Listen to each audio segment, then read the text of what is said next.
Hi there, hope you're all well. So I hadn't intended to post a video at all today, and it was just that I decided to have a little bit of a lazy day, and I was having a bit of a giggle to myself. I'd got Craig David on in the background, don't judge me, quite enjoy the little throwback there. And I was just, I call it kind of just pottering around, no particular purpose.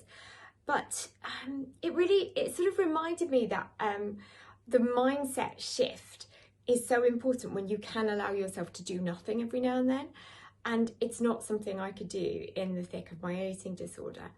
Purposefulness was just so important that unless I was doing something that had a means or an objective or a goal or kept my body busy, just kept me on a treadmill of life, unless I was doing something for a purpose, it felt pointless, made me angry, and I couldn't make time for doing nothing.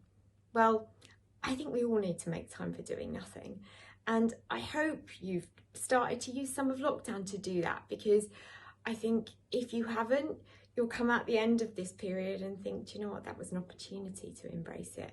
And regardless of whether it's triggered by lockdown or not, as we come into a sort of healthier state of being, we all need to learn that, you know, we don't need to justify a duvet day or a walking around the house and, you know, wearing what we want, not doing our hair and makeup and just listening to Craig David and singing at the top of our voices. We don't have to justify that.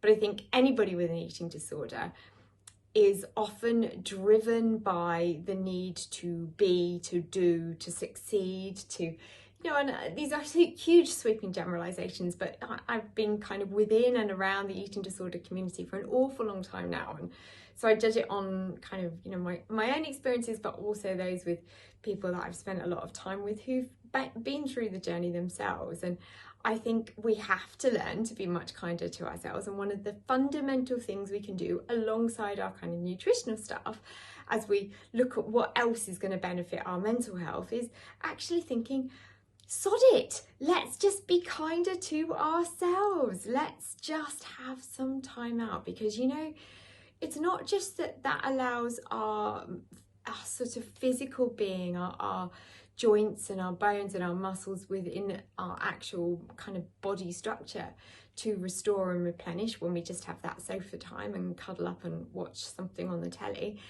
Actually, it's also really helping our brain to repair. And you know what?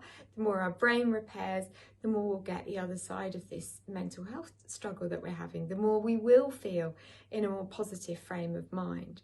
So every time you're kind of trying to weigh up, can I justify that time out doing nothing? Well, just tell yourself it's restoration.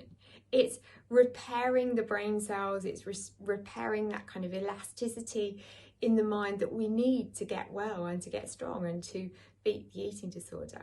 I really hope that helps, and I'd love to know kind of what you do for relaxation. Right, I'm going back to Craig David now. Take care.